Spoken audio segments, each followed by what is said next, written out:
You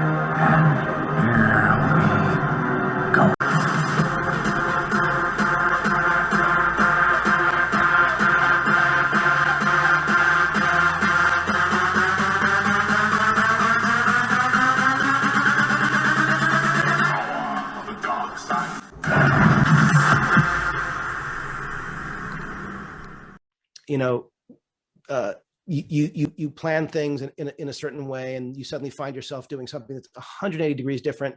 And then sometimes it works really well, and you feel like, wow, that really came together. And other times you think, oh my God, I can't believe this is where we are. And sometimes when it's not working out, it's because it's what you planned. And other times when it's not working out, it's because it didn't. It's like you never really know. But having a plan, I have learned in some cases the hard way, is the most critical thing, because otherwise you don't know what you're setting up. You don't know what you're what to emphasize, because if you don't know the inevitable of the story, you're just as good as your last sequence or effect or joke or whatever, but you want to be leading to something inevitable. Have you been keeping Ray's secret from the beginning? Did you know about the parentage? Like, tell me about that journey of when you found out. No. At the beginning, there was toying with like an Obi-Wan connection, and then it really went, there were like different versions, and then it really went to that she was no one. And then it came to episode 9, and JJ pitched me the film and was like, oh yeah, Palpatine's granddaddy. And I was like, awesome. And then 2 weeks later, he was like, oh, we're not sure. So it kept changing. So then even I was filming and I wasn't sure what the answer was going to be. But this was incredible. Fuck you! What's up, all my Ewoks, droids, and Wookiees? It's Anna, also known as that Star Wars girl, and today I'm going to be talking about this interview that J.J. Abrams did over on Collider. Now, the link for this is in the description of the video. If you guys want to watch the full clip, I didn't include the full clip just because copyright issue, gotta protect myself and my channel, fair use, yada yada yada. Now, I thought that clip was kind of ironic, which is why I showed you guys the second clip where Daisy Ridley was being interviewed and they asked her about the parentage, and now it's like, no, it kept changing week from week. So what the Collider interviewer person asked JJ was, he kind of stated how he liked that there was creative differences and that JJ started it, then it handed off to Rian Johnson. And that's how we got Jake Skywalker, not Luke Skywalker, even though JJ was the first one that introduced us to Jake Skywalker, considering he was a failure and ran off and hid from his family for 30 fucking years, made Han and Leia terrible parents and failures, made the Rebel Alliance a failure. The New Republic, all failures. Thank you, J.J. Abrams, for that. We're all really grateful for the shit show that you started off with, and then Rian Johnson got handed that shit show, made it even worse, and then you came in and made it a bigger shit show. So yeah, planning is kind of important, but at the same time, where did we start? Oh yeah, with J.J. Abrams' shitty fucking story. Now, I understand, which it says here in this article, that there are some things that he wanted to do, but you might not be allowed to do because the studio says no and this says no.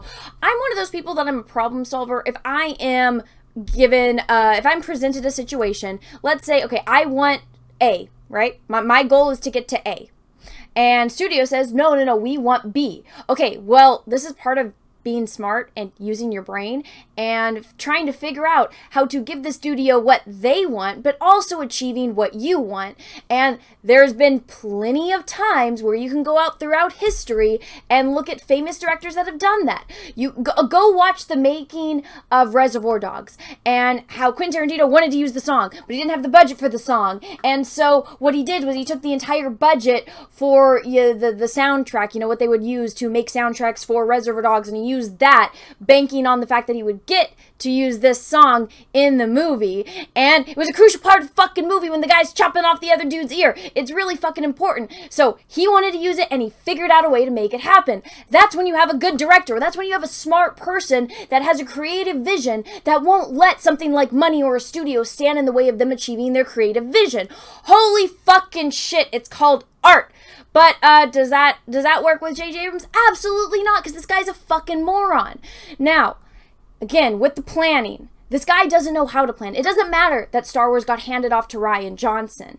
It really doesn't, because guess what? He's the dumbass. J.J. Abrams is the dumbass that started us in this shit. He started off with this shit show. Instead of having something else, literally anything else. Oh, Luke Skywalker's a failure that took off and abandoned everyone because his nephew had a bad dream. Okay? J.J. Abrams gave us that. J.J. Abrams gave us that Luke ran away and is hiding out on some planet and they need to find the piece of the puzzle to go get it to him. Oh, what else about Han and Leia? Oh yeah, did their marriage fail for whatever fucking reason?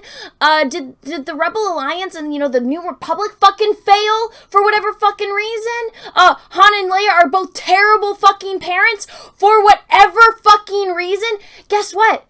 J.J. Abrams gave us that. J.J. Abrams started off with this shit show. Now me, I was kind of optimistic. I saw this and I was like, okay, I was actually happy that it wasn't J.J. working on the second movie because I know J.J. from Star Trek. This dude fucked up Star Trek long before he got his grimy little paws onto Star Wars. And I remember watching Star Trek 2009, sitting there in the theater, and I'm like, well, that doesn't make sense. If a Romulan ship went back in time, wouldn't their first thing be to contact the Romulan Empire, let them know that the star is going to go supernova, and also let them know, hey, we're Romulans from the fucking future. Here's our spaceship with all of this advanced technology, with all of this information in our database, so we can take over the Alpha and the Beta Quadrant. We can fuck over the Klingons. We can fuck over the Cardassians. We can fuck over the Federation. Let's have the Romulan Empire take over the two fucking quadrants. Especially since they're Romulans from the future with all this technology. And then people are like, well, no, if you watch the special editions, they didn't sit there for 20 fucking years waiting for Spock. No, they were captured by the Klingons. And I'm like, that's even fucking worse. You think for a fucking second the Klingons are going to capture a Romulan ship from the fucking future and not use any of that technology? And not use any of the information in their computers to take over the fucking galaxy? Especially when it was the Cold War era between them and the Federation? Are you fucking stupid, JJ? Answer is yes. Yes, you don't know anything about Star Trek, and you fucked that up so bad to where it's like at the point where you can't even make any more. Well, I mean, they can, and they probably will, but fingers crossed JJ isn't involved. Then found out about Star Wars, and it's like, oh god, what is this dude gonna do? He sets it up. Luke's a failure. Leia's a failure. Han is a failure.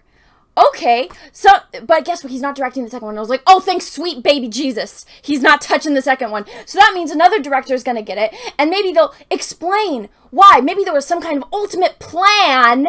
Keyword here is plan. Plan that Luke had to go away and go hide, so that way Kylo Ren couldn't find him and kill him, or Snoke couldn't find him and kill him. Maybe it's a ruse that Han and Leia actually broke up, and that's why Han digressed back to a fucking smuggler, and that's why Leia is, that's why they had to fake that their marriage failed. They had to do all of this. They had to sacrifice their own happiness for the greater good of the galaxy, and Rey is this ultimate piece of the puzzle, and maybe the reason why she's so fucking good at and knows how to use lightsaber, even though she's never fucking had one before, maybe the reason she knows how to fly the Millennium Falcon is maybe because, I don't know, maybe Luke is Force Skyping, since they introduced Force fucking Skyping. Maybe Luke is Force Skyping with her. Maybe Luke discovered Force fucking Skyping, and Luke has been training her from the opposite side of the galaxy, and that's why they had to be separated. Just kind of like how Luke and Leia had to be separated at birth, so that way the Emperor and Vader couldn't sense their presence. So that's why Luke's on the other fucking side of the galaxy, Rey's on fucking Jakku, not doing shit with her fucking life. And maybe that's how Luke's been training her the whole time. This was what was running through my mind. And again, Han and Leia had to go because maybe they're her parents, and they had to pretend that they broke up. Maybe it's because they thought that she died, and Kylo thought that she died, and that's why they're hiding her on a planet. Remember how planning. So when I was like, oh, JJ's not doing this, I went, thank fucking baby Jesus, because then we'll get some answers. Someone's gonna come in and fix this shit show, which is what I thought Rian Johnson was gonna do. And then he was like, oh my bear, I'm gonna make this shit fucking worse. And it's like, oh, sweet Jesus. Oh, sweet. Well, I guess if he wanted to be immortalized for something, he did it, because nobody's gonna forget that shit show. That was The Last Jedi. And then J.J. Abrams comes in and can't fix it. There's no plan.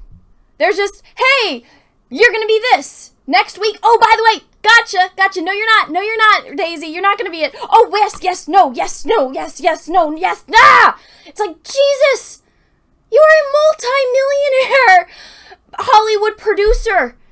and you don't know jack shit about the movies you're making. You don't know jack shit about storytelling. So this little pity party where it's like, yeah, it's important to have a plan, and when the things are handed off to you or the studio doesn't allow you to do something, it's like smallest violin in the world, JJ.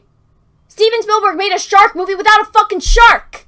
You didn't see it until the very end. Him and John Williams figured out how to have a horror movie about a monster shark without a fucking shark. When you are presented with obstacles, a smart, creative person can figure out a solution to this problem. J.J. Abrams is not one of those people. I don't know why he's still allowed to make movies. And now he's going to be doing a Superman movie with that racist dude who said F you if you were a 9/11 first responder. And they're going to do a Superman movie without Henry Cavill. It's like, oh my God, you guys just want to lose money. You just want to lose money. Anyways, everyone, there's my little rant for the day. I just saw this and I got progressively more frustrated and more frustrated and more frustrated.